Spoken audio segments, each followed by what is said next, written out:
എല്ലാവർക്കും നമസ്കാരം സുഹൃത്തുക്കളെ. ഞാൻ ഷെരീഫ് പാറൽ, ഭാരതീയ ഔഷധസസ്യ പരിപാലന സമിതി. ഞാനിന്ന് പരിചയപ്പെടുന്നത് നിത്യവഴുതന. അതായത് നമ്മുടെ നാടൻ ഇനങ്ങൾ പലതും നമുക്ക് നഷ്ടപ്പെട്ടു പോയിക്കൊണ്ടിരിക്കുകയാണ്. അത്തരം സാധനങ്ങളെ ജനങ്ങളുടെ ഇടയിലേക്ക് എത്തിക്കുക എന്നാണ് ഈ ഒരു സംവിധാനം ഉണ്ടാവുകൊണ്ട് നമുക്ക് വലിയൊരു ഗുണമുണ്ട്. ഇത് ചിത്രയിലും കാണിച്ചു തരാമല്ലോ. ഇത് ഞാൻ എൻ്റെ ഉമ്മറത്തുള്ളതാണ്, ഞാൻ കൃഷി ചെയ്തുണ്ടാക്കിയതാണ്.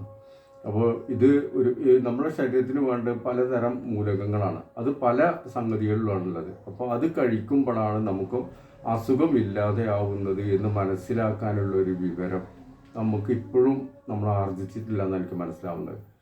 അപ്പോൾ ഈ നിത്യവഴുതന നമുക്ക് എത്രമാത്രം ശരീരത്തിന് ഗുണമുണ്ട് എന്നുള്ളത് ഞാനിതിൻ്റെ ഈ ഒരു അറുത്ത് വെച്ചിട്ടുണ്ട്, ഒരു പാത്രത്തിൽ ആക്കിയിട്ട് അത് എടുത്തിട്ട് നിങ്ങൾക്ക് കാണിച്ചു തരാം. എന്തൊക്കെയാണത്, ആ സാധനം എങ്ങനെയാണെന്നൊന്ന് കാണാം.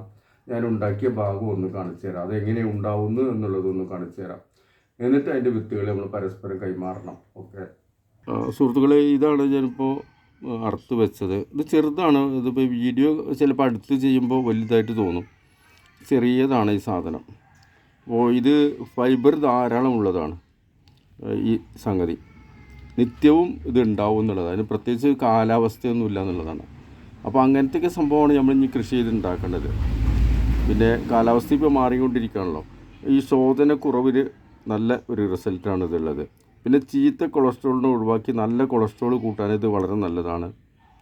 അതുപോലെ എല്ല്, പല്ല് എന്നിവയുടെ വളർച്ചയ്ക്ക് വളരെ നല്ലൊരു സംഭവമാണ്. ഈ ഷുഗർ നോർമലാക്കാൻ ഈ സാധനം വളരെ നല്ല റിസൾട്ടുള്ളത്. ഈ പ്രഷർ കുറക്കാൻ വളരെ നല്ലൊരു സംഭവമാണ് നിത്യവഴുതന. സൾഫർ ധാരാളം അടങ്ങിയിട്ടുള്ളൊരു സംഭവമാണ്. ഈ പാർശ്വഫലങ്ങളൊന്നും എനിക്ക് പഠിക്കാൻ പറ്റിയിട്ടില്ല. ഇനി ഞാൻ എൻ്റെ വീടിൻ്റെ മുറ്റത്തിൽ ഇത് ഒരു ഭാഗത്ത് ഇത് കയറ്റി എങ്ങനെ ഇത് വള്ളിയിലുണ്ടാവുന്നതെന്നൊന്നും കൂടി കാണിക്കാം. അതാ ഇങ്ങനെയാണ് ഇത് വള്ളിയിലൂടെ ഇങ്ങനെ കയറിപ്പോട്ടെ. ഈ നല്ല വണ്ണുള്ള വള്ളിയല്ല, അതൊരു വേറെ വള്ളിയിൽ ചുറ്റിയിട്ടാണ് ഇത് പോയിട്ടുള്ളത്.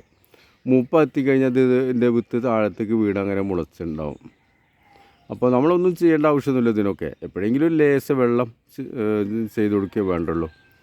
അപ്പോൾ ഇത് പുറം നാടുകളിൽ, കേരളത്തിൻ്റെ പുറം ഭാഗങ്ങളിലൊന്നും പോയിട്ട് എനിക്കിത് കാണാൻ പറ്റിയിട്ടില്ല. തമിഴ്നാട്ടിൽ ഇതുണ്ടെന്ന് എനിക്ക് തോന്നുന്നത്. അപ്പോൾ നമ്മൾ ഇതേപോലെ അപൂർവമായിട്ടുള്ള സംഭവമൊക്കെ നിങ്ങൾക്ക് അറിയുന്നത് വീഡിയോ എടുത്തിട്ട് അല്ലെങ്കിൽ ചിത്രയിൽ എനിക്ക് ഇട്ട് തരിക. നമുക്കതിനെക്കുറിച്ച് കൂടുതൽ പഠിച്ച് ജനങ്ങളുടെ ഇടയിലേക്ക് എത്തിക്കാം. ഒരുപാട് അസുഖങ്ങൾ കുറക്കാൻ വേണ്ടി നമുക്ക് രാസമരുന്നല്ല വേണ്ടത്. നിവൃത്തിയില്ലെങ്കിൽ രാസമരുന്ന് കഴിക്കേണ്ടി വരും. പക്ഷേ ഭക്ഷണം നന്നാക്കുക. ഓക്കെ.